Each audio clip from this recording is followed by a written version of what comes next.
Let's make an easy DIY door hanger perfect for summer and the 4th of July. Welcome, I do sewing and DIY related content, and today we are actually doing a full DIY project, and that is using an unfinished wood board, some sort of plaque circle, and we are going to be sanding this, painting it, and turning it into a door hanger, perfect for the 4th of July and summer. So the first step is we are actually going to be taking this unfinished wood board, so you can get these at Michael's, really any craft store, and we're just going to be sanding it, so going with the grain, very carefully just sanding it, making it a lot smoother, and this is going to help our paint stick. Once you have it all nice and sanded and to your liking, it is then time to paint it. So there's lots of different ways that you could do this painting. You could do one solid color, you could do a color within a few splashes of another color. I specifically am going to be using white and then some blues, as those are the paints I have on hand. We are going to be using acrylic paints for this, but really you could use any colors that you would like. For this 4th of July theme, you could really stick with like the red, white, and blue as well. So for the painting, I'm just putting a lot of paint down onto the board itself, and then I'll be adding some other colors to just kind of add as a little splash of design to the board. Now for the edges of your board, you can decide to either leave those completely blank, especially if you have this nice wood color, or at the end I'll show you a little tip that you could do also with some ribbon if you wanted to just add a little bit more color to it, or you could paint them. So it's really up to you on what you would like to do. Now as I said, I'm going to be adding a little bit of color to part of this, so I'm just putting a few blue dots in the middle, and then I'm going to be taking my paintbrush, and while that white is still wet, I'm just going to be spreading the blue on top of the white, and this is going to give it a really fun blending effect. And again, this is all just the base, the background for all those decorations we're putting on.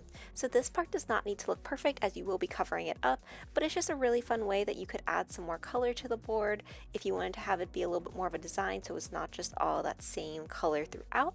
It's really up to you though with how you would like to go about this.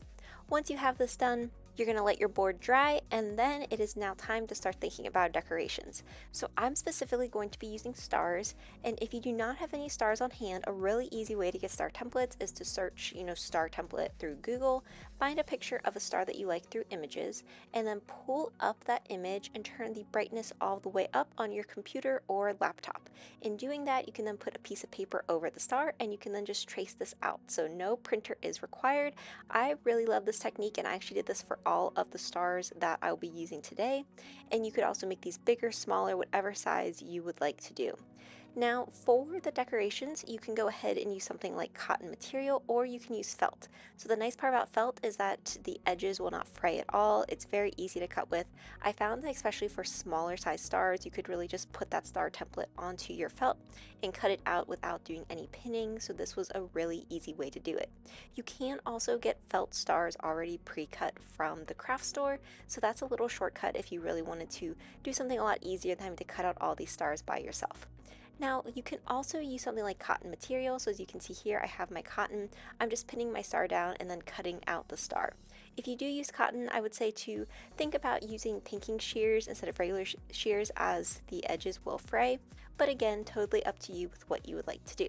So we can see I have my board here. Also, I am doing two different boards, so you may see two different color backgrounds occur.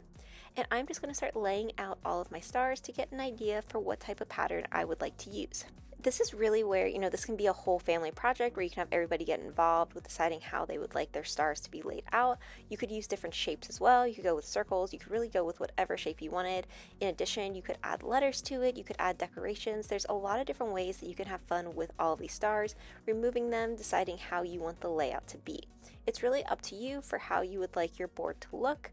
I did find that after I started doing this about 3 or 4 times, that I started to kind of keep going back to the same design. So normally when that happens, that's a good indicator that you are ready to actually go and glue your stars onto your board. So this is the design that I ended up going with. So what it is now time to do though is we need to start gluing all of these on in place. So I have a mixture of these cotton stars as well as the felt stars, and to glue them on, what I found was that a glue stick actually works really, really well for this. So I have these 2 big stars already glued on, and I just use this Elmer glue stick, and I just took my fabric, got the glue on the back of it, and then I just started to glue the stars in place. So now you could also try to use a hot glue gun for this. I was a little worried with the cotton that the hot glue gun would show through, so that's why the glue stick worked really well for the cotton material. I do think for the felt material you probably could have gotten away with a glue stick though if that's all you have on hand. So once you go through, glue everything on, it is then time to just continue layering and layering until you have all of your decorations in place. Now there's so many different designs and ways that you could make these boards. As you can see on here, I've actually added some buttons, and then I will also be adding some of these like little pom-pom things that I got from Michael's. And for all of those, you're really going to want to hot glue them instead of using that glue stick. It's going to help hold them in place better. So when you're using the hot glue gun, just a few tips: be sure that it is fully warmed up before you use it. And then also make sure that you are using a good amount of glue that it will hold that pom-pom in place. Then once you have it glued on, you are going to want to give it some time to cool, and then you may get some of those like glue strings that will come from using the hot glue gun. So once everything is cooled off, you can then go through, remove those strings, and everything will be how it needs to be laying on your board. So for the buttons, I did the exact same thing of just adding a little dollop of glue in the middle of the stars and then placing the button on. So last but not least, we talked about the edge of the board at the beginning. So if you did not paint it or you didn't do it neatly, one way that you can kind of clean up the edge of your board is adding a ribbon that is the same thickness as the edge. So I have this really fun red sparkly ribbon. So this is actually more of like a fake leather type feeling ribbon, so it's not like a very thin material, it's not a silky material, and I'm just going to go ahead and glue this onto my board on the edges.